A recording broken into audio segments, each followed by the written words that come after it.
Kita sekarang belajar tentang statika. Jadi belajar tentang sistem-sistem yang diam.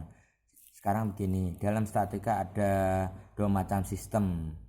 Sistemnya apakah dia dalam keadaan keseimbangan titik,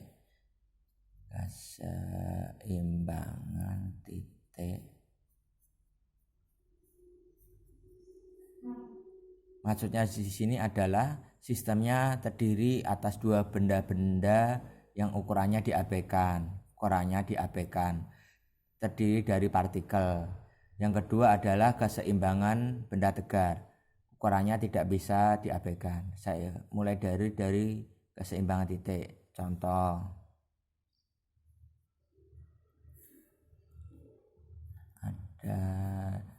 ada benda yang digantung dengan tali seperti ini.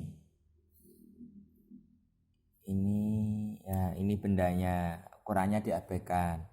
Makanya disebut keseimbangan titik.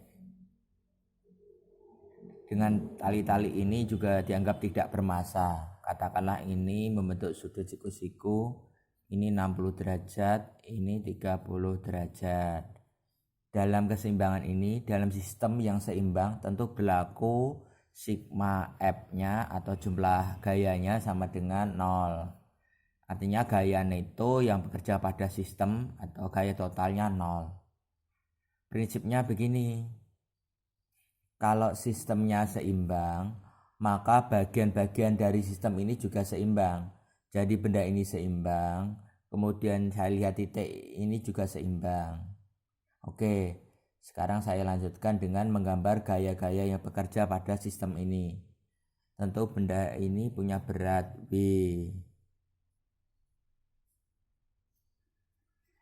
Tentu saja ada tegangan tali, saya sebut T1. Maka ini gaya-gaya yang bekerja pada tali ini. Maka kalau ini sistem ini seimbang, maka yang ada di sini sistem ini juga seimbang. Maka sigma F-nya juga seimbang. Maka karena gaya ini seimbang, maka besar W-nya harus sama dengan T1. Kalau saya lihat dari titik ini, ya sama saja. Ini titik ini terbuat dari seimbangannya itu memenuhi 3 tali. Ini karena ini T1 berarti ke sini juga T1.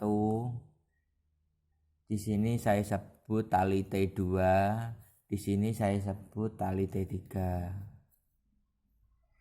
Kalau salah satu seimbang, maka ini semuanya seimbang.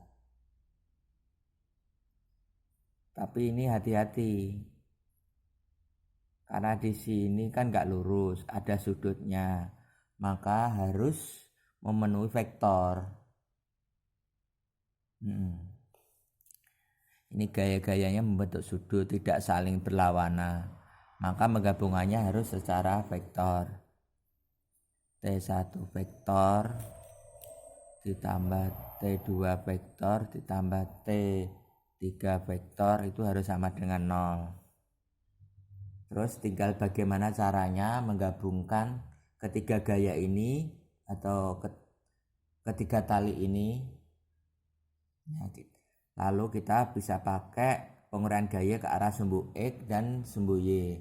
Kita uraikan. Saya gambar di sini. Saya gambar agak diperbesar.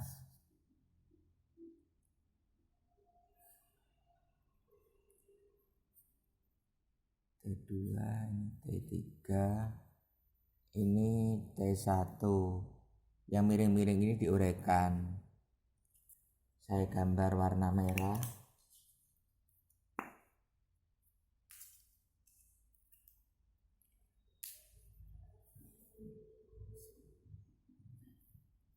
Kalau ini sudutnya 60 berarti 60. Ini 60 berseberangan dalam 60 derajat. Berarti di sini sudut T2 cos 60 derajat karena sumbu X. Berarti yang dengan caranya sama di sini juga 30 derajat. Ini juga berarti T3 cos 30 derajat. Terus yang ke sini ada 2 tentu saja. Di sini berarti T2 sin 60 derajat. Yang di sini berarti juga T3 sin 30 derajat. Oke. Kalau sigma F itu 0 berarti sigma Fx juga harus 0, sigma Fy harus 0. Sigma Fx dengan 0, maka ini kiri dan kanan ini sumbu X harus sama, berarti T2 cos 60 derajat sama dengan T3 cos 30 derajat. Berarti sigma Fy-nya ya juga harus 0 karena sigma F0. Berarti T1 ini harus sama dengan gabungan T2 dan T3 ini. Berarti T1 sama dengan T2 sin 60 derajat plus T3 sin 30 derajat. Nah, kemudian dengan memasukkan nilai-nilai yang diketahui, katakanlah W-nya diketahui, maka T1 dapat, maka dimasukkan ke sini, maka dieliminasi, maka dapat T2 dan T3. Kemudian begini, untuk sistem keseimbangan, titik keseimbangan terdiri dari 3 gaya saja, kita bisa menggunakan metode lain. Nah, karena sistem seimbang kan jumlah gayanya 0, maka kalau kita tarik poligon maka akan bentuk segitiga. Ini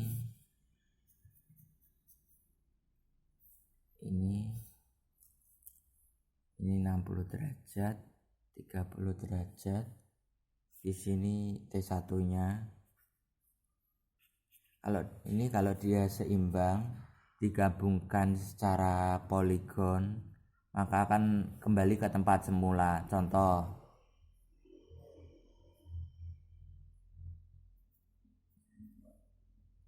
di sini ditambahkan T1 sejajar T1. Nah, lalu kita tarik T2-nya ini ke sini. Ini T1, ini T2. Nah, ini kan ke sini tambah ini kan sama dengan 0 karena kembali ke titik semula. Kan bentuk segitiga kan. Kemudian besar vektor itu kan diwakili oleh segitiga. Kita bisa pakai perbandingan segitiga dengan melihat sudut-sudutnya. Ini 30 berarti ini 60 derajat. Ini berarti ini 30 derajat. Ingat perbandingan segitiga, sisi-sisi yang istimewa. Ini siku-siku, ini 30, 60. Ya, siku-siku dekat 30 derajat ini, ya, ingat sudut istimewa. Kalau ini siku-siku, ini dekat 30 derajat, maka ini 1, ini 2, ini akar 3.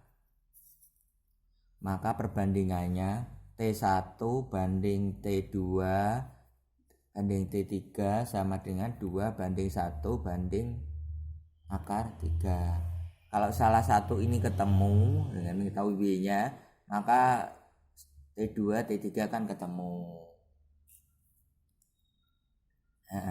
Dengan cara sudut istimewa. Dengan cara lain memakai aturan sinus. T1 per sin, ini sudut yang berhadapan, sisi dengan sudut berhadapan. T1 per sin 90 derajat sama dengan T2 per sin 60 derajat sama dengan T3 ini per sin 30 derajat. Nah, cara itu bisa macam-macam, tapi penguraian gaya ini penting karena dalam soal ketemunya jawaban ini dengan penguraian gaya ini.